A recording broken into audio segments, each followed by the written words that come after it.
teu filho, Senhor, de uma forma tremenda e poderosa. Ah, Senhor, como tem usado. Pai, que nesta noite o Senhor venha guardá-lo, Senhor. Livra de todo mal, de toda retaliação. Guarda ele, a sua família, em tudo que diz respeito a ele, Senhor. Porque eu creio que nesta noite o Senhor fará maravilhas no nosso meio, em nome do Senhor Jesus. Aplaude o Senhor nessa noite.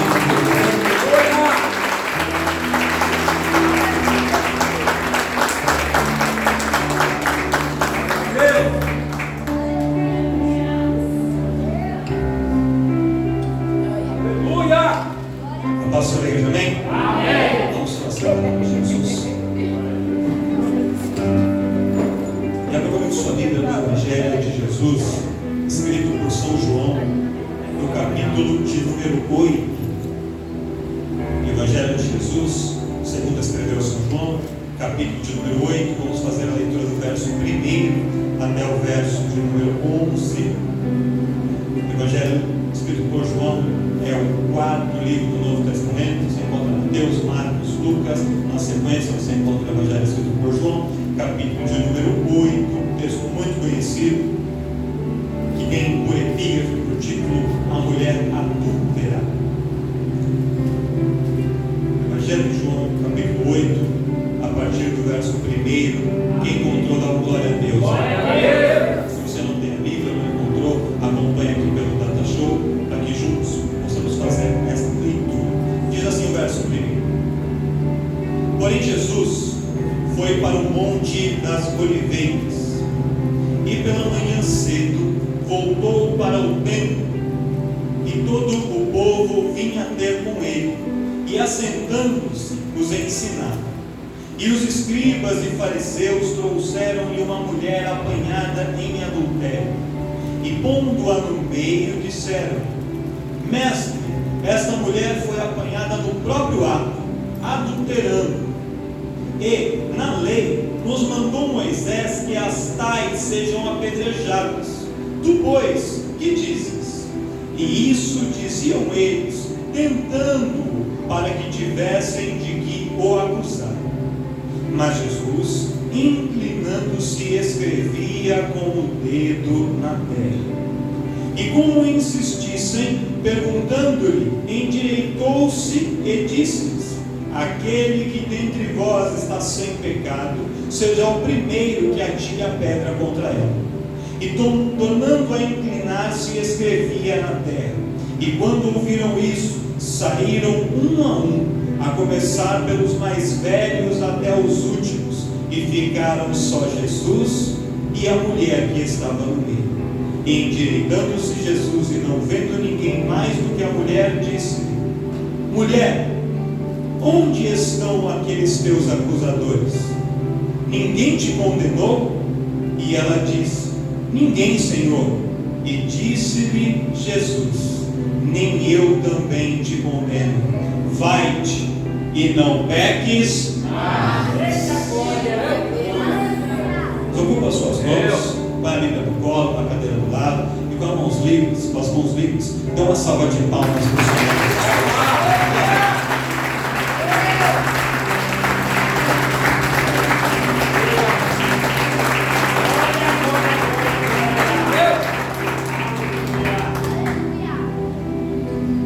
Eu sei que essa história é muito conhecida, mas eu quero trazer um pouquinho do contexto para a gente refletir um pouco dentro desse fato, desse evento aqui. Essa história começa um pouquinho antes, pastor Inácio. Começa no próprio Evangelho de João, no capítulo número 6, quando Jesus ele começa a fazer um discurso para a multidão e junta um grupo muito grande de pessoas. E aquelas pessoas que estão ouvindo ali Jesus pregar, e ele prega por longas horas, por muito tempo, começam a sentir fome. Então Jesus fala assim para os discípulos: a gente não pode mandar essa multidão embora sem ter dado comida para eles.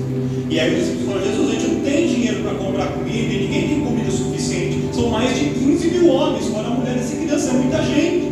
E aí um jovem ali no meio da multidão, um rapaz, falou assim: olha, eu tenho um pouquinho aqui para contribuir. Eu tenho 5 pães e 2 peixinhos.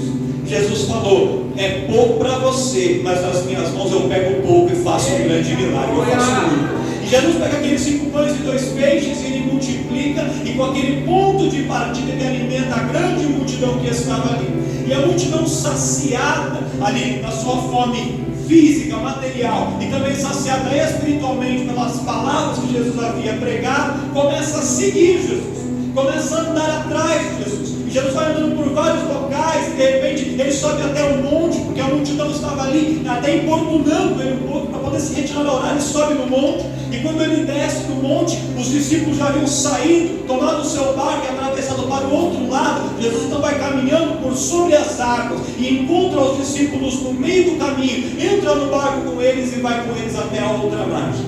Quando Jesus chega na outra margem, havia ali uma multidão esperando Jesus, e Jesus continua a ensinar aquela multidão. Tudo isso no João capítulo 6. E aí Jesus vai ensinando para aquela multidão e começa a falar. Só que nesse segundo discurso, depois de ter multiplicado o pão e o peixe, Jesus começa a ensinar a multidão sobre vida eterna, sobre salvação, sobre santidade, sobre as coisas que eles deveriam renunciar para poder herdar o reino de Deus. Que o reino de Deus não é de qualquer jeito, não é de qualquer maneira, que a gente tinha que deixar muitas vezes muitas coisas para poder receber aquilo que Deus tem para nós. Eles têm que se esvaziar de você mesmo para poder receber o que Deus tem para a sua vida. E quando ele começa a entrar nesse discurso duro, nesse discurso um pouco mais pesado, nesse discurso de confronto, aquela mesma multidão que havia seguido ele para todo lado, a multidão que havia recebido o milagre, começa a ir embora. A multidão vai saindo um, vai saindo outro, o outro vai indo embora, e os discípulos permanecem ali. Jesus então olha para os discípulos e fala assim para eles: se vocês quiserem ir embora, pode ir embora também. Então Pedro se levanta e fala: Jesus, para onde iremos nós? Nós sabemos, nós reconhecemos que só tu tem palavras de vida eterna. Essa multidão está apenas seguindo por causa de um outro milagre, mas nós conhecemos o Senhor de perto, nós andamos com o Senhor, nós temos nos alimentado verdadeiramente da sua palavra, e quem se alimenta da sua palavra não te deixa por qualquer coisa, não vira as costas por causa da primeira luta, não é na primeira tempestade que vai embora, não é no primeiro dia de culto complicado que a pessoa vira as costas, não aparece mais. Quem realmente se alimentou do Senhor e anda com o Senhor, ele permanece com o Senhor nos dias bons e nos dias de tempestade. E aí Jesus então, um pouco aliviado com aquelas palavras, vendo que talvez não fossem muitos, mas havia um grupo que andava com ele. Talvez não fossem as multidões, mas havia um grupo que não abria mão de estar no domingo à noite no culto, mesmo dia de chuva. Você consegue olhar para um crente do seu lado e dizer assim para ele: você faz parte do grupo que anda com Jesus, você faz parte do grupo que não vira as costas para Jesus, você faz parte do grupo que enfrenta as coisas para andar com Cristo, e Jesus se agrada daqueles que andam com ele em todas as circunstâncias. Aí parecia que estava tudo bem, acaba o capítulo 6, aí começa o capítulo 7. No começo do capítulo 7, sabe o que acontece? A família de Jesus, os irmãos de Jesus, começam a se levantar contra ele e colocar em questão o seu ministério. E aí, irmãos, aí fica difícil, sabe por quê? Quando a luta vem de alguém de fora, um colega do trabalho, aí é o vizinho que você coloca o louvor, ele aumenta o fone mais alto para poder cobrir, é o outro que provoca, é alguém pelo Facebook que manda uma alfinetada, que cutuca, é um parente que reclama porque você não foi na festa de aniversário dele por causa disso daqui. Quando a situação é assim, a gente releva, mas quando é dentro da própria casa que vem a perseguição, aí dói mais, aí vem, é quando você está se arrumando para vir para o culto e olha o marido, olha o pai, a mãe, o filho, fala: de novo naquela igreja, de novo sair de casa para ir para a igreja, olha só que você está perdendo tempo, você podia ficar em casa, mas é segunda-feira você tem que trabalhar, de novo, você não está vendo que você vai e volta, que não está acontecendo nada, você não está vendo que você está indo e nada está mudando, e as pessoas começam a acusar, e começaram a acusar o ministério de Jesus, eles começaram a apontar o ministério de Jesus. E eu quero te falar uma coisa: se você está passando por afronta da sua família, se tem alguém dentro da tua casa que está se levantando contra você, contra o seu chamado, contra o seu ministério, creia que Jesus também passou por isso, mas ele deu a volta por cima, e ele vai virar o quadro da sua história também, porque aqueles que hoje duvidam do seu Deus, duvidam da sua chamada, amanhã reconhecerão o brilho da glória de Deus na sua vida. Eles verão, eles contemplarão, eles entenderão que você é chamada, que você é escolhido, que você é Deus usa a tua vida e tem grandes coisas para fazer por ti e através de ti.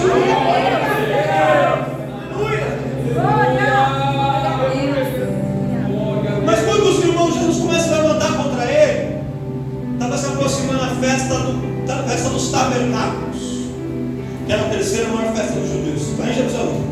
E os irmãos de Jesus estavam indo para a festa, falaram com o nome de Jesus aqui e foram para a festa. Só que Jesus, ao invés de ir para a festa naquele momento, e ao invés de responder para os seus irmãos, de colocar o dedo na cara, não, Jesus subiu ao monte para orar. Tem momento, irmão, que não era da gente responder, tem hora que é da gente fazer assim, ó.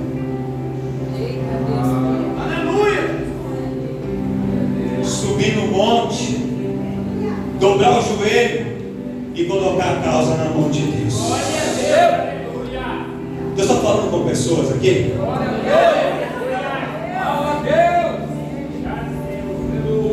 Jesus vai orar, os irmãos vão para a festa, e depois Jesus desce no monte e vai ao encontro. Só que Jesus vai secretamente para a festa. E a festa dos tabernáculos ela durava 8 dias. 8 dias.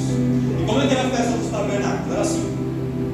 Era uma festa instituída por Deus, lá em Levíticos, capítulo 23, se não me falha agora, onde Deus pede para que o povo celebrasse uma festa anual, um momento de alegria, e vai falando aqui sobre alegria já nessa noite, um momento para o povo se alegrar. Logo depois que encerravam as colheitas, eles se reuniam, e eles o judeu saiu de qualquer lugar que eles estivessem, ele ia para Jerusalém, e chegando em Jerusalém, eles armavam tendas, ou barracas, ou cabanas, mas não era qualquer tipo de cabana, eram cabanas feitas com folhas de palmeiras, feitas com folhas grandes de árvores, com galhos, com ramos, e eles faziam aquele monte de cabana na cidade toda. E quem já morava na cidade e tinha suas casas, eles cobriam as casas com essas folhas, com esses galhos, ou então faziam cabanas dentro da própria casa. Curiosidade, para quem não sabe, até hoje os judeus celebram essa festa. E lá no bairro dos Jardins, tem uns apartamentos muito grandes, tem umas sacadas grandes, e na época da festa das cabanas, eles armam barracas nas sacadas das casas. Eles passam as noites nas sacadas das casas dentro de cabanas para trazer a memória e celebrar esse momento. E por que eles faziam isso? Porque o povo se lembrava que durante um certo tempo eles haviam sido escravos no Egito. E Deus havia tirado eles do Egito e levado eles para a terra prometida. Mas entre o Egito e a terra prometida houve 40 anos que eles peregrinaram pelo deserto. E no momento do deserto eles não tinham casa. Eles nem tinham casa no Egito e nem tinham ainda entrado na terra. Eles estavam como peregrinos, sem uma morada fixa, sem um endereço para chamar de seu. Mas naquele momento eles armavam as suas tendas e Deus cuidava deles mesmo em meio do deserto. Tinha coluna de fogo de noite, tinha nuvem de dia, saía água da rocha, Deus mandava comida, o sapato crescia no pé, a roupa crescia no corpo, ninguém ficava doente e Deus cuidava do seu povo. E quando aquele povo entra na terra e eles estabelecem a sua moradia, o seu domicílio na terra prometida, Deus fala assim: hoje vocês têm casa, hoje vocês têm endereço, mas eu quero que vocês nunca se esqueçam que por um tempo vocês foram um povo sem moradia, sem lugar para cair, e que eu, Deus, cuidei de vocês lá, e eu, Deus, trouxe vocês até aqui. Então vocês vão uma semana por ano se lembrar de que há um Deus que guarda, que cuida, que cela, que protege a tua vida. Há um Deus que muitas vezes permite você passar pelo deserto, mas enquanto você está no deserto, Ele está contigo e Ele cuida de você no meio do deserto. E você não pode se esquecer disso.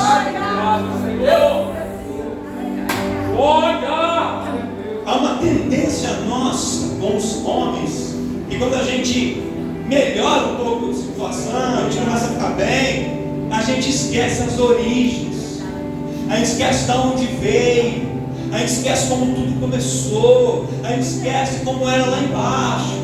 E Deus quer que a gente se lembre, para que a gente nunca deixe sumir na cabeça. Então a festa dos tabernáculos serve para isso, para o povo se lembrar da fidelidade de Deus no momento em que eles peregrinaram aos 40 anos no deserto. E aí, como era essa festa? Eles faziam as cabanas, as sucás, E eles moravam dentro das cabanas durante esses 8 dias. E uma vez por dia, eles iam até o altar do templo. E o sacerdote ia com um cântaro de ouro até o tanque de Siloé, que ficava na parte de trás do templo. E ele ia lá no tanque de Siloé, enchia aquele cântaro de ouro com água do tanque de Siloé, e ele trazia aquela água até o altar do templo. Aí o sumo sacerdote pegava aquela água e ele derramava sobre uma bacia que ficava no pé do altar. Imagina que esse aqui fosse o altar, jogava uma bacia aqui na frente e ele derramava aquela água. E quando ele derramava aquela água, o povo acendia como lamparinas ali ao redor também. Para quê? Para relembrar as colunas de fogo que Deus havia mandado, para relembrar a proteção de Deus e para relembrar que no momento em que eles estavam sedentos, Deus fez água sair da rocha e mandou água para eles lá em Horebe. Então havia toda uma simbologia naquele ritual. O primeiro dia era assim, segundo dia, terceiro dia, todos os dias, até o 8º.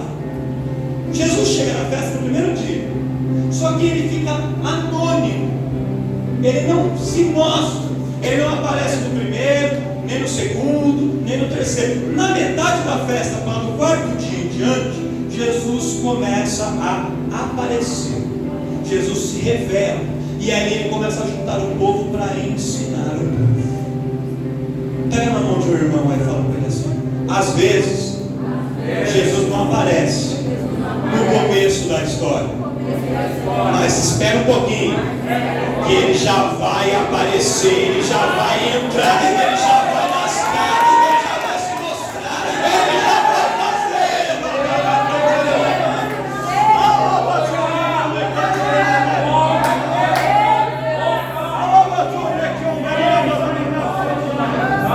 Não é porque você não viu ele no começo que ele não estava lá, ele está lá, ele está lá, e vai chegar o momento que ele vai se revelar e vai mostrar a sua glória e o seu poder.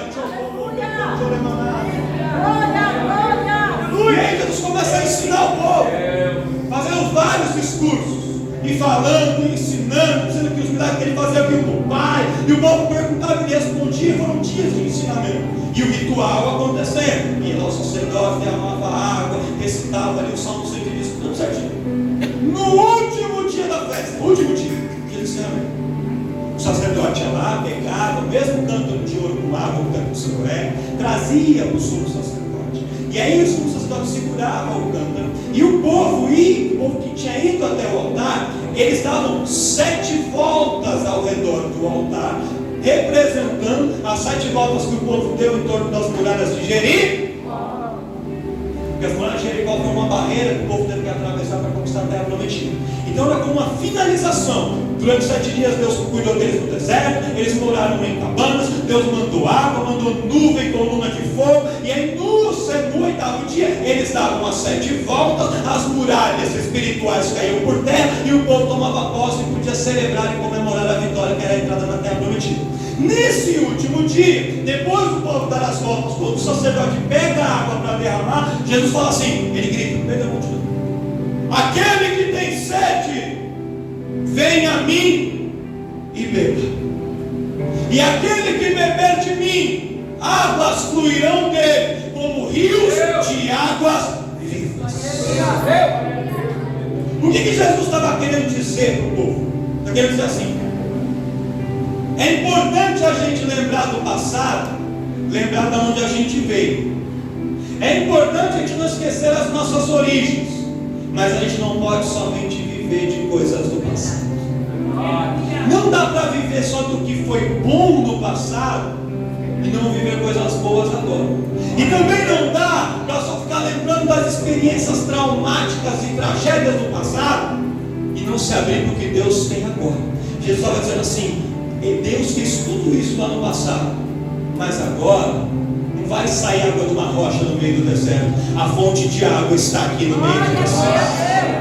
É importante que vocês lembrem que um dia estiveram no deserto, que um dia Deus mandou nuvem com tudo isso, mas é importante vocês entenderem que a verdadeira luz, o fogo consumidor está aqui, que a fonte de água está aqui, que eu sou tudo que vocês precisam, e eu estou aqui neste lugar, neste momento. E Deus manda dizer para quem está aqui, querido: não sei como foi esse ano de 2023, se ele foi bom ou se ele foi ruim, mas Deus falou assim: é hora de virar a página para o que aconteceu, porque Deus está aqui e Ele tem uma nova história para escrever, Ele tem coisas maravilhosas para fazer, a fonte de águas está aqui e Ele tem coisas novas para jorrar para a sua vida. Quem quer receber o novo de Deus? Quem quer receber o novo de Deus?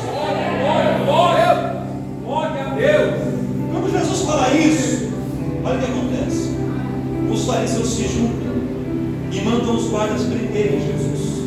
Só que os guardas ficam com medo porque a multidão estava apoiando Cristo, estava apoiando Jesus. Então os guardas pensaram assim: se a gente tentar prender Jesus aqui no templo, a multidão vai vir contra nós. Então o que os guardas fizeram? Não fizeram? E aí Jesus então fica livre. Aí os fariseus começam: não, vamos lá prender, não pode, na multidão. E aí o capítulo 7 de João termina assim: e todos foram, cada um para a sua casa. Todo mundo para a sua casa. E aí começa o capítulo 8.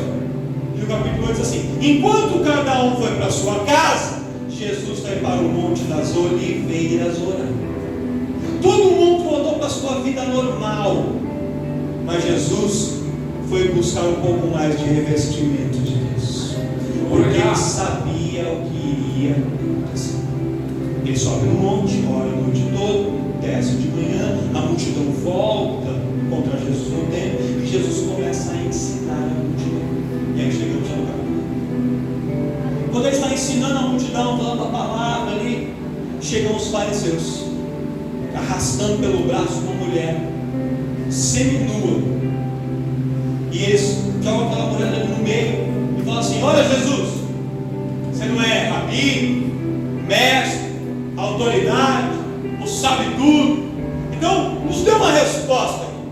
Esta mulher foi flagrada em ato de adultério. A lei de Moisés nos diz que quando uma mulher é flagrada em ato de adultério, ela deve ser condenada à morte e deve ser apedrejada. Isso é o que a lei diz. E você, Jesus, você que sabe tudo, o que você diz? Qual que é a sua sentença? E aí o próprio escritor aqui, João, ele já explica o que acontece. Ele fala assim: mas diziam isso para testar Jesus. Por quê? Porque nessa época Israel estava sob o domínio do Império Romano. Então ninguém podia, dentro do sinédrio ou por nenhuma lei religiosa, condenar ninguém à morte. Os únicos que poderiam condenar à morte eram os governantes de Roma. Tanto é, irmãos, que o próprio Jesus, quando ele é condenado pelo sinédrio, leva Jesus para Pôncio Pilatos. E quem condena Jesus à morte é Pôncio Pilatos. Por quê? Porque os judeus não poderiam, não tinham o poder de condenar ninguém à morte, porque eles estavam sob o governo do Império Romano.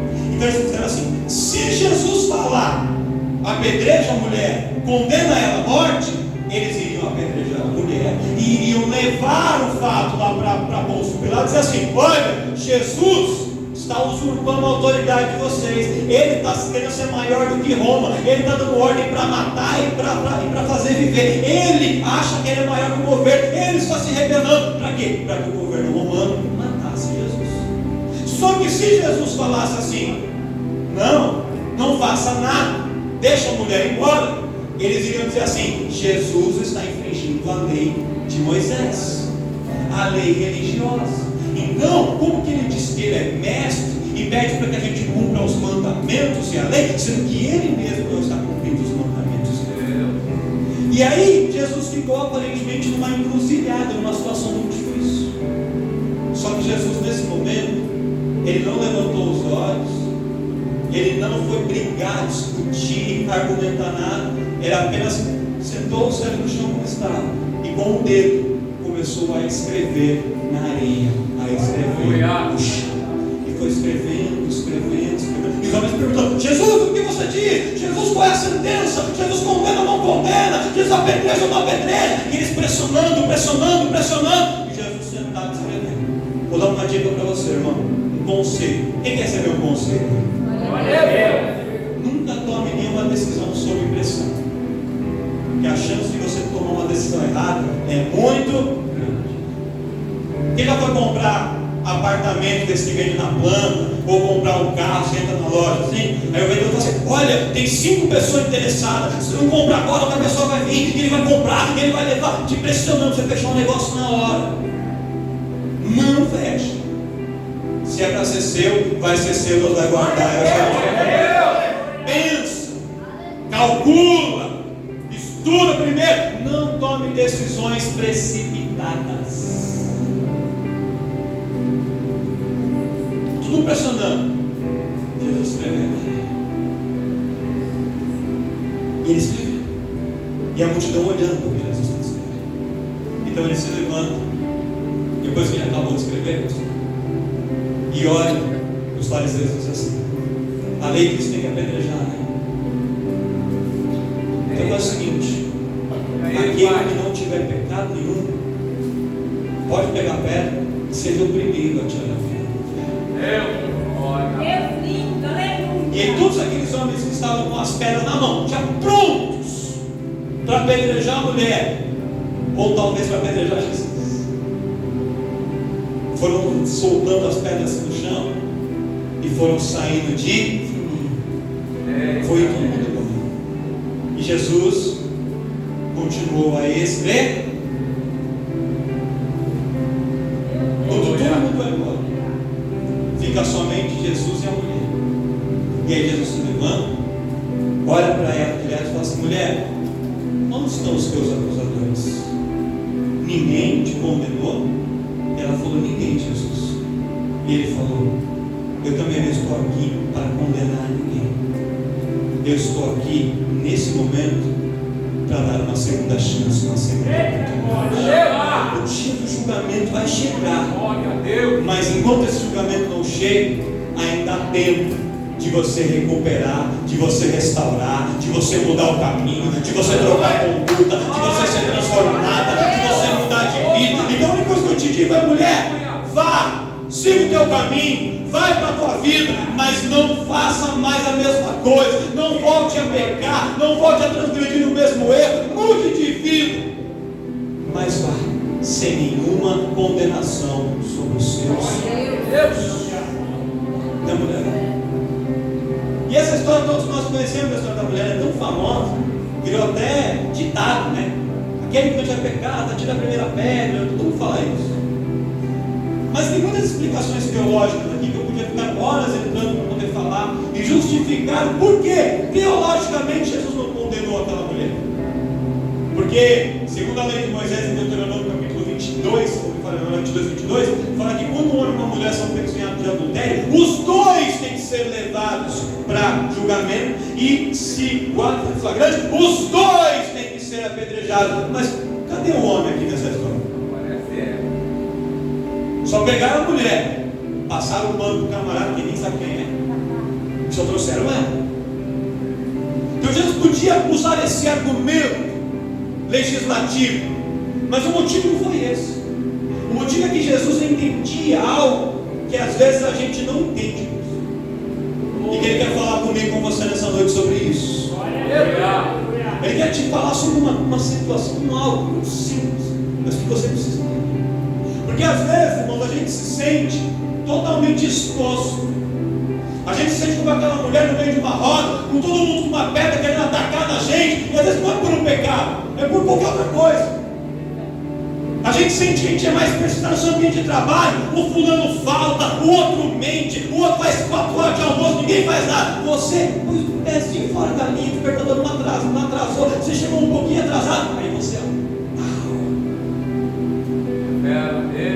se o irmão faz, apronta, a irmã apronta, o pai não fala nada, mas é com você. Por quando todo mundo parece que é uma vida tranquila, e parece que para você as coisas são mais difíceis. Quem já se sentiu assim? Quem já sentiu que para você as coisas são mais complicadas? Que a perseguição é maior, que a régua para você é sempre mais alta, sempre exige de você quase um nível de perfeição que você nunca pode errar. Qualquer coisinha é uma tempestade, e a gente se sente exposto como essa mulher se sentiu exposta. Só quero dizer uma coisa: não é sobre você, é sobre Jesus. Pastor, me entende? Quando Jesus se levanta ali no templo e ele fala: eu sou a fonte da vida eterna, eu sou a fonte de águas, quem quiser vir a mim, ele irrita os religiosos. E os religiosos queriam prender quem? Jesus. Eles queriam matar quem? Jesus. O alvo deles era Jesus, mas eles não conseguiam chegar até Jesus. Então, como eles não conseguiam atingir Jesus, eles usavam pessoas e situações para poder atacar Jesus. Quando alguém quer atingir uma pessoa e não consegue diretamente, ele vai atacar aquilo ou aqueles que são preciosos para essa pessoa, aquilo que ama. Essa é frase do mundo e serve para qualquer pessoa.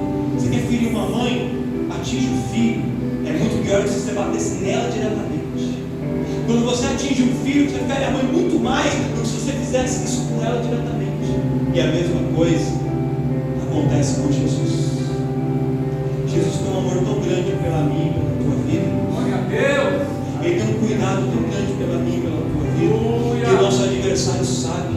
E como ele não tem poder para atacar Jesus, ele tenta atacar Jesus atacando, ferindo as pessoas que Jesus ama. Sabe quem Jesus ama? Olha para a direita e para a esquerda, você vai ver lá no irmão, uma irmã que Jesus ama. Você vai ver alguém que é amado, que é especial no Senhor. Talvez essa pessoa, sentada à sua direita e à sua esquerda, ela não tem valor para a sociedade, ela não está dentro do padrão de beleza da sociedade. Não é que os outros acham mais bonito, ou mais inteligente, ou mais rico, não acham nada, mas para Jesus, essa pessoa é linda, é especial, é maravilhosa. Jesus ama, Jesus cuida, Jesus cela. Para Jesus, essa pessoa é importante, e o inimigo, sabendo disso, ele tenta ferir, ele tenta atacar, ele prepara todas as situações, ele puxa tapete, ele arma a arapuca, ele levanta gigante, ele aquece a fornalha 7 vezes mais, ele abre a cova e coloca leões famintos, ele manda exército, manda inimigo. Eu vou te dizer uma coisa: o inimigo pode preparar qualquer armadilha, ele pode pegar pedra e apontar para você, mas você não está debaixo das mãos do inimigo. Você tem um Deus que te guarda,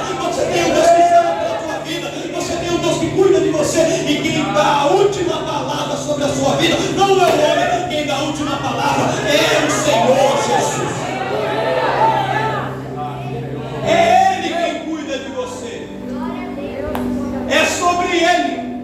Você é a menina dos olhos dele, e quem tentar tocar em ti, toca primeiro. Aleluia. É por isso que para você as coisas são mais difíceis, é por isso que tudo é mais complicado, é por isso que as oposições são maiores, que a pressão é maior, que a cobrança é maior. Para o outro homem ninguém estava ligando, para ela ficou mais complicado. Por quê? Porque Jesus queria defender e proteger, e por causa de Jesus o adversário se levanta contra você e contra a sua família. Por isso, irmão, você tem que entender, não é nada que você é sobre Jesus. Ai, pastor, então o senhor está dizendo, eu vou encerrar aqui, que o tempo não me permite ir além. Está dizendo que eu posso fazer o que eu quiser, que está tudo certo, que posso pecar, que não tem problema. Não é isso que eu estou dizendo. Jesus não passou pano para ela. Jesus falou assim: eu não te condeno, mas vai e não peques. Jesus quer que você mude de vida. A diferença é que quando a gente peca, quando a gente falha, quando a gente erra qualquer coisa, o homem, ele quer apedrejar, ele quer destruir, ele quer demitir, ele quer humilhar, ele quer jogar para baixo, quer pisar. Jesus quer levantar, ensinar, corrigir e dizer: sua história não acabou aqui por causa de um erro, por causa de um pecado. Não foi uma falha que determina toda a sua caminhada. Você tem aí 20, 30, 40, 50, 60 anos. Não é um erro que determina o fim de uma história. Esse aconteceu, aconteceu. Ele vai ter consequência, vai ter que consertar, mas a sua história não termina aqui por causa de um erro, por causa de uma falha. Se levante, e aqueles que te acusaram não têm poder para determinar o teu futuro, porque o teu futuro está nas mãos de Deus, e esse Deus que determina o teu futuro diz assim: hoje eu já preparei uma mesa aqui diante de você, e quem participar dessa mesa vai sair daqui restaurado, restaurada, renovado, renovada. Eu não sei como você entrou aqui, talvez se sentir exposto, exposta, enfraquecido, com o peso do passado, com o peso de acusações, mas hoje, aquele que tirou as pedras das mãos dos acusadores, ele coloca um cálice na tua mão, coloca um pão sobre as tuas mãos, e diz para você: fortalecer, porque a tua caminhada não termina aqui. A tua caminhada ainda tem muita coisa para ser escrita para continuar. Aleluia. Eu assim, meu Deus. Obreiras podem ir preparando a Eu ceia. vi a oportunidade, Senhor. Aleluia.